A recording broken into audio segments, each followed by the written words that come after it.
Today we are going to discuss about Kirchhoff law, Kirchhoff first law, Kirchhoff second law and Huygens principle, जिसको हम Huygens principal भी बोलते हैं. So the first Kirchhoff law, जिसे हम junction law और Kirchhoff current law भी बोलते हैं.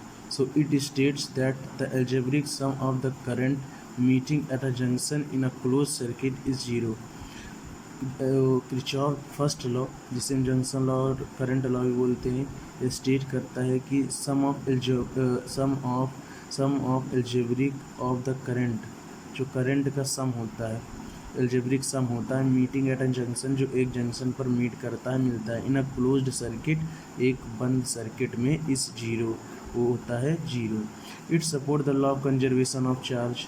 अब जो किरचॉफ फर्स्ट लॉ होता है वो लॉ ऑफ कंजर्वेशन को सपोर्ट करता है. This is because a point in a circuit, या इसलिए क्योंकि a point on a circuit, जब किसी सर्किट पर एक पॉइंट होता है, can not act as a source और सिंक ऑफ चार्ज. वह सोर्स और सिंक की तरह एक्ट नहीं कर सकता चार्ज पर, चार्ज के लिए. So according to Kirchhoff first law, अगर करंट की डायरेक्शन जिस तरफ है उसी तरफ जो डायरेक्शन, करंट की डायरेक्शन, चार्ज की डायरेक्शन सब सेम है, तो वहाँ पर क्या होगा, नेगेटिव साइन होगी. अगर हमारा डायरेक्शन और करंट का डायरेक्शन डिफरेंट है तो वहाँ पर पॉजिटिव साइन होगी. तो इससे हम according to Kirchhoff first law अगर करेंगे तो फिगर में देखेंगे तो हमारा जो सम ऑफ करंट आएगा वो is equal to zero. Algebraic sum का, एल्जेब्रिक सम करेंगे करंट का तो उसका फॉर्मूला आएगा जीरो. और किरचॉफ सेकंड लॉ, जिसे हम किरचॉफ लूप लॉ और किरचॉफ वोल्टेज लॉ भी बोलते हैं. So it states that in any closed path, यह स्टेट करता है कि किसी भी क्लोज्ड पाथ में ऑफ एन इलेक्ट्रिक सर्किट, एक इलेक्ट्रिक सर्किट में, और जिसे हम क्लोज्ड लूप भी बोल सकते हैं, एक बंद लूप भी बोल सकते हैं, the algebraic sum of all the potential difference. अब जो फर्स्ट लॉ था उसमें हमारे करंट का जो एल्जेब्रिक सम था वो जीरो था, और बट सेकंड लॉ में जो हमारा पोटेंशियल डिफरेंस है वो जीरो होगा, उसका एल्जेब्रिक सम जीरो होगा.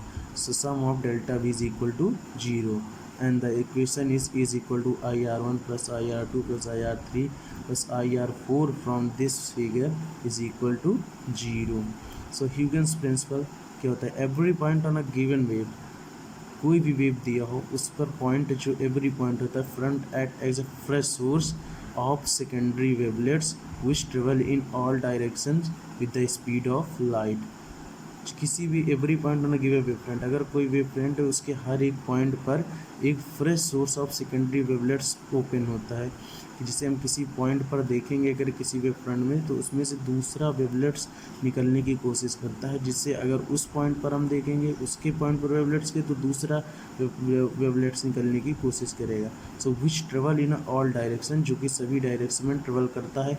अगर हम एग्जाम्पल किसी तालाब में अगर कोई कंकड़ मारते हैं तो जो वेवलेट्स जो हमारी निकलती हैं, जो उसमें लहर निकलती है, वो एक वेवलेट्स और वेव फ्रंट की तरह काम करती हैं.